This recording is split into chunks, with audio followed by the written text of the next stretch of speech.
오늘로서 열왕기상을 마치고 내일부터 열왕기하를 우리가 묵상하게 됩니다. 열왕기상을 보면 여러 왕들이 등장합니다. 오늘 본문 이 왕이라는 자리에서 악을 일삼던 아합의 죽음을 상세하게 기록하고 있습니다. 아합이 앉았던 왕의 자리를 생각해 보면 사리사욕과 탐심이 어떠했는지를 증언하고 있는 내용들을 우리가 보았습니다.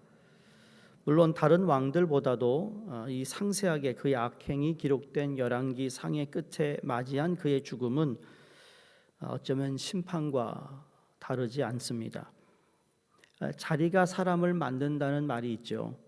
어느 작가는 자리가 사람을 만드는 것이 아니라 자리는 그가 어떤 사람인가를 우리에게 여실히 보여준다 그랬습니다. 둘 다 맞는 말 같아요. 솔직히 교회에서도 이런 것 때문에 옥신각신하죠.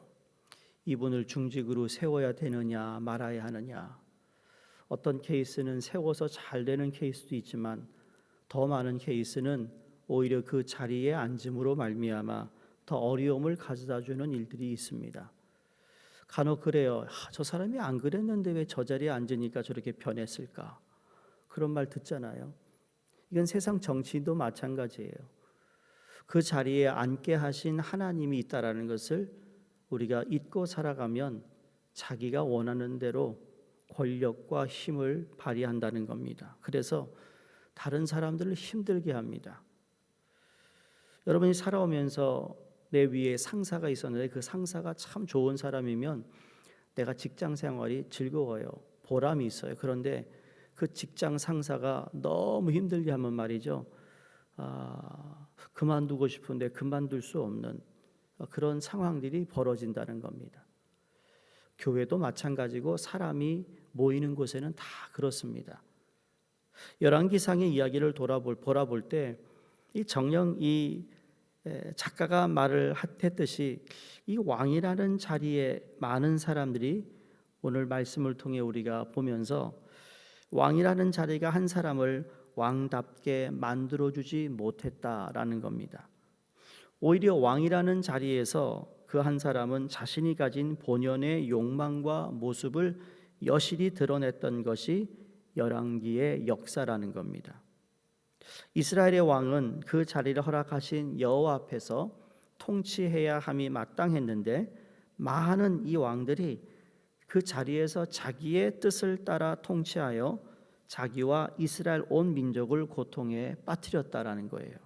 그래서 자리라는 것 너무 좋아하면 안 되는 거예요. 준비되지 않은 사람이 그 자리에 앉게 되면 그 사람을 인하여서 수천 명, 수만 명이 어려움을 당한다는 겁니다. 간혹 우리 전 퀸즈에 있어서 소식을 자주 듣잖아요. 한인회 회장 나올 때마다 말이죠. 참 안 좋은 이야기를 많이 듣거든요. 돈 얼마를 썼다. 그러면 한인들을 대표하는 자리면 그 자리는 섬기는 자리거든요. 안 그런가요? 섬기는 자리예요. 자기의 힘을 과시하는 자리가 아니라고요. 그러면 한인들이 힘들고 어려운 것을 돌봐주는 자리가 바로 그 자리예요. 근데 그렇지 못한 거죠. 생색내는 자리가 되어버렸어요. 그걸 보면서 저는 오랫동안 참 우리 한인들을 대표할 만한 진짜 선한 정치인이 나와야 될 텐데 아직도 멀었나라는 생각을 할 때가 있어요. 지나갔던 모든 뉴욕의 한인 회장들을 보시면 무엇을 남겼는가? 무엇을 남겼지? 보도되는 게 거의 없어요. 이런 얘기를 아침부터 하면 기분이 상하니까. 근데 자리 얘기하니까 그러는 거예요. 자리. 여러분 이 자리는 여러분이 그 자리를 고수하고 있죠. 그 자리, 앉은 자리. 우스운 얘기로 말이에요. 어쩌면 정확히 그 자리에 앉으세요. 매번 예배드릴 때마다 거기다 이름도 안 적어 놓으셨는데, 그러니까 우리 모두에게는 내게 익숙한 자리가 있어요. 그 자리가 나쁘다 좋다 이게 아니라 그 자리에 있으면 그 자리에서 내가 해야 할 책임이 있는 거예요. 이스라엘의 왕 아합을 찾아온 유다의 왕 여호사밧에게 길르앗 라못 땅을 다시 찾아오자 전쟁을 하자고 합니다. 전장을 맞아 길르앗 라못으로 올라가는데 함께 올라가는 유다 왕 여호사밧에게 왕복을 입으라 하고 이 아합 왕은 자기가 변장하여 전쟁터로 나갑니다. 근데 변장 어떻게 했어요? 갑옷을 입고 군인처럼 나갔던 것이에요. 그 치열한 전쟁에서 적군의 표적이 되지 않기 위해 이 아합이 늘 꾀가 있었어요. 이제까지 그가 위험한 상황 속에서 늘상 보여온 오래된 삶의 방식이에요. 항상 자기는 뒷걸음질 할 수 있는 뭔가 빠져나갈 구멍을 만들어 놓고 모든 걸 일했던 아합이라는 거. 이게 이 사람의 늘상 일상적인 삶이에요. 이게 중요한 겁니다. 일상이라는 단어를 잘 기억하셔야 돼요. 덕분에 왕복을 입은 여호사밧 왕이 대신하여 죽임을 당할 뻔했는데 적군의 병거 지휘관들은 왕복을 입은 이가 이스라엘의 왕이 아님을 알고 쫓는 걸 그칩니다. 아합이 자신이 꾀대로 변장하여 목숨을 지킨 듯한 한데 33차절에서 완전히 반전이 일어납니다. 한 사람이 무심코 활을 당겨 이스라엘 왕의 갑옷 솔기를 마친지라. 여기 중요한 단어가 무심코입니다. 무심코. 어느 한 사람이 이 적군이 무심코 활을 쏜 거예요. 왕을 죽이려고 쏜 게 아니고 무심코 그냥 활을 막 쏴댄 거예요. 왜? 적이 있으니까 활을 쏜 건데 무심코 쏜 활에 아합 왕이 그 활을 맞습니다. 일상적인 적을 향한 공격이었기에 성경은 무심코라고 합니다. 일상적으로 늘상 아합은 꾀를 부리고 꾀를 통하여 자기의 목숨을 구하고 자기의 자리를 유지하기 위해서 늘 일상적으로 뭐 했어요? 정말 야비한 사람이었어요. 근데 일상적으로 쏘던 활에 맞아 죽었어요. 이게 성경이 우리에게 주는 아주 무서운 말씀입니다. 무심코 쏘아진 활이 정확히 아합의 갑옷 솔기에 맞습니다. 마치 우리말에 무심코 던진 돌에 개구리가 맞아 죽는다가 있듯이 어쩌면 생각보다 많은 사람들이 이야 정말 재수 없네. 하필이면 무심코 쏜 살에 맞을 수 있을까? 그리고 죽었어. 여러분 갑옷은 창이나 화살로부터 자신을 보호하기 위해 입는 군인의 옷입니다. 그러나 모든 군인들이 다 똑같은 갑옷을 입는 것은 아니에요. 계급에 따라 갑옷이 달라집니다. 계급이 높아질수록 갑옷의 재질과 공법이 더 견고합니다. 그러면 왕의 갑옷은 어떤 것일까요? 왕의 갑옷은 그 나라 최고의 장인이 만들어요.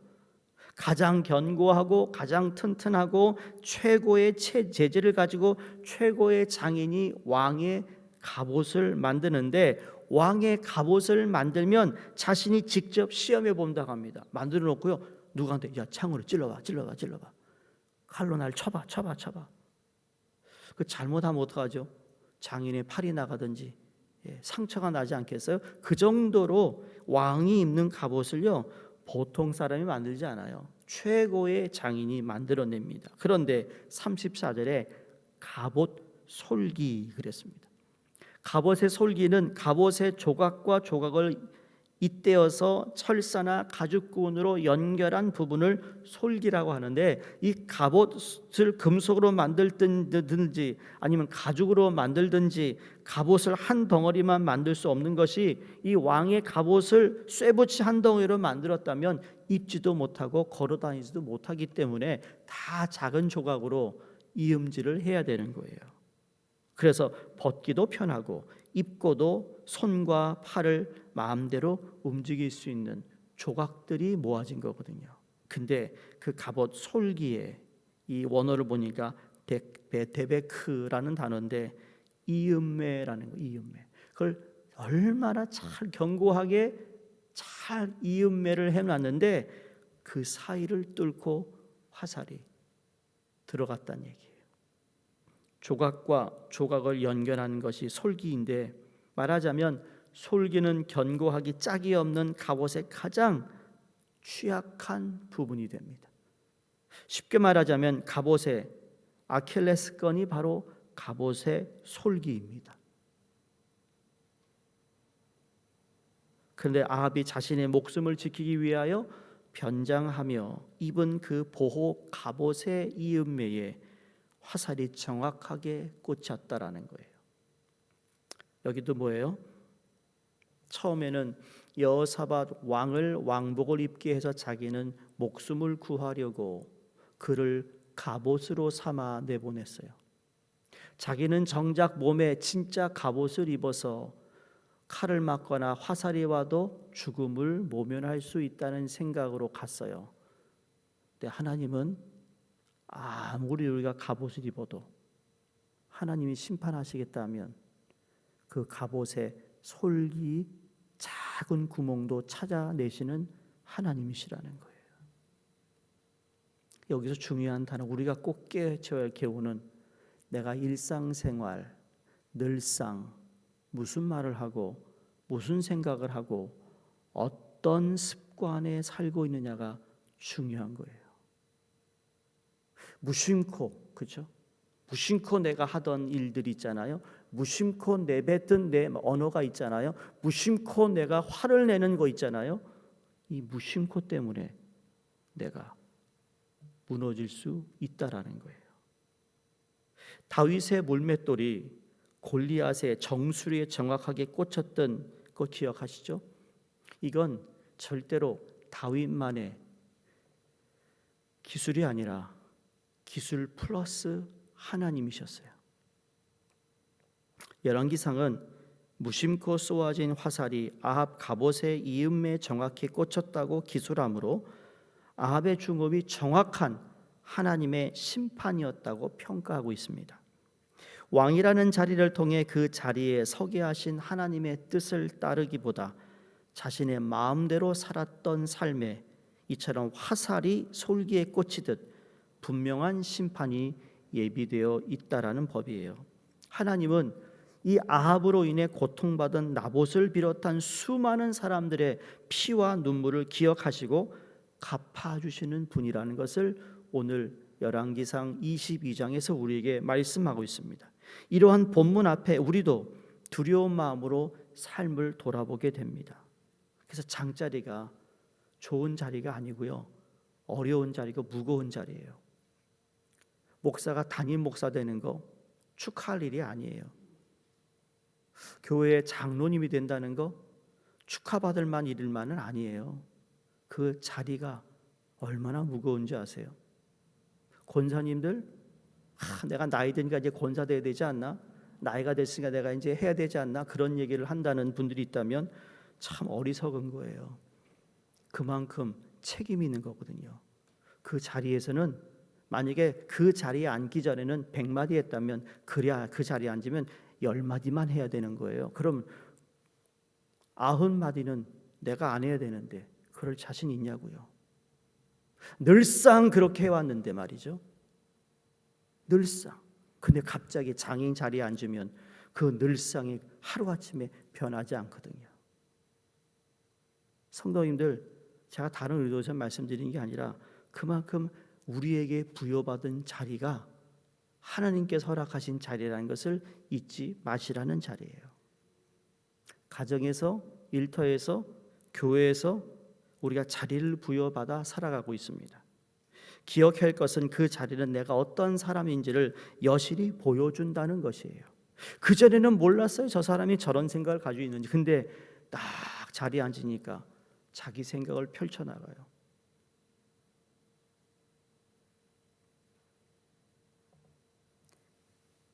장로교회에서, 그것도 꽤 큰 장로교회에서 장로 장립을 하신 분이에요. 캐나다로 이민 갔다가 뉴욕에 사업차 내려와서 제가 먼저 본 교회에 섬기는데 참석하시면서 출석하시고 등록하시고 참 괜찮은 분이라 생각했어요. 그래서 협동 장로로 처음은 세웠어요. 그리고 저희는 타견에서 오신 장로님은 무조건 헌법에 따라 2년 동안 아무것도 맡기지 않거든요. 그리고 당회에서 추천을 받아서 2년 후에 이분을 심으로 할 거냐 말 거냐. 그러고서 어쨌든 해가지고 한 4, 5년 지나서 심우 장로를 세웠더니 그 다음부터 이분의 본 모습이 나타나는 거예요. 와이프되는 집사님이 내가 누군지 알아? 그러면서 여자 집사들에게 쿡쿡 그냥 쑤셔대기 시작하질 않나. 그리고는 가끔 제가 출타를 할 때 그때만 해도 제가 부목사님이 없을 때였어요. 교육부는 다 있는데 부목사 없이 제가 혼자 할 때 그때는 제가 그분에게 매일 새벽에 나오시니까 말씀 읽고 그냥 찬송 부르시고 그냥 하면 좋겠다. 그런데 고린도 후서 12장 성령에 대한 얘기하면서 오늘날 방언은 없습니다. 엉뚱한 말을 강대사는 거예요. 강대상에서. 그걸 들은 우리 성도들이 가만히 있지 않죠. 저 장로님이 이상해졌다. 결국은 자기 스스로 나가는 어떤 하나님 그렇게 또 문을 여셔서 그분이 스스로 나가긴 했지만 5년 동안 지켜봤는데 괜찮았던 사람인데 심우장로가 되니 저렇게 변할 수 있을까? 근데 변한다는 거예요. 성도님들, 여러분은 변하지 않을 거예요. 그렇지 않으리라 믿어요. 여러분이 그 자리에 앉든 앉지 않든 간에 변함 없이 하나님께서 나에게 주신 자리, 아버지는 아버지의 자리, 어머니는 어머니의 자리, 목사는 목사의 자리, 장로님은 장로님의 자리, 권사님은 권사님의 자리, 안수집사님은 안수집사의 자리, 서리집사는 서리집사의 자리, 평신도는 평신도의 자리에서 내게 어떤 일이 맡겨지든 간에 내게 맡겨진 일은 하나님이 나에게 허락하시고 부여하신 일이라는 사실을 꼭 믿으시되 나를 위해 하는 것이 아니라 하나님의 나라와 그 예수 그리스도의 몸된 교회를 위한 것이라는 것을 우리가 잊지 않는다면 우리는 그 자리를 통해 하나님께 영광을 올려드릴 수 있음을 또한 믿어야 되는 겁니다. 그렇게 앞으로도 사시기를 주의 이름으로 부탁드립니다. 그래서 우리가 주어진 자리, 그 바운더리를 함부로 내 힘과 내 어떤 입김과 내 어떤 그거 가지고 함부로 그걸 가지고 들었다 놨다 하는 것이 아니라 그러나 더 겸손히 그 우리의 주신 그 자리에서 하나님의 눈길 안에서 우리 삶의 자리를 날마다 일구어 갈 때 우리의 신앙은 더욱 깨어나리라 믿습니다. 오늘도 우리를 저마다의 삶의 자리에 세우신 하나님 앞에서 살아 하루를 영원한 의미로 우리가 건져내며 가치 있는 삶을 통해서 하나님의 이름을 높이고 나와 함께 일하는 사람이나 만나는 사람에게 하나님의 은혜를 함께 나누는 우리 모두가 되기를 주의 이름으로 축원드립니다. 하나님 아버지, 내게 맡겨주신 삶의 자리들을 돌아봅니다. 가정과 일터와 또 교회 공동체와 또 이 사회에서 맡겨주신 자리가 있는데 그 자리에 있는 저희의 모습을 하나님은 어떤 눈길로 보고 계시는지, 나로 인해 고통받는 가족과 동료와 이웃은 없는지, 나로 인해 손해를 보고 위험을 당하는 사람은 없는지, 나로 인해 상처받고 절망하는 사람은 없는지, 주님 우리를 이 자리에 서게 하신 하나님을 늘 기억하게 하여 주시옵소서. 우리의 영혼이 깨어 하나님의 눈길 안에서 내 삶의 자리를 일구어 우리의 하루가 영원한 의미를 품게 하시고 하나님 이 자리를 통해 하나님의 이름을 높이는 저희 모두가 되게 하여 주시옵소서. 감사드리며 예수 그리스도 이름으로 기도드리옵나이다. 아멘.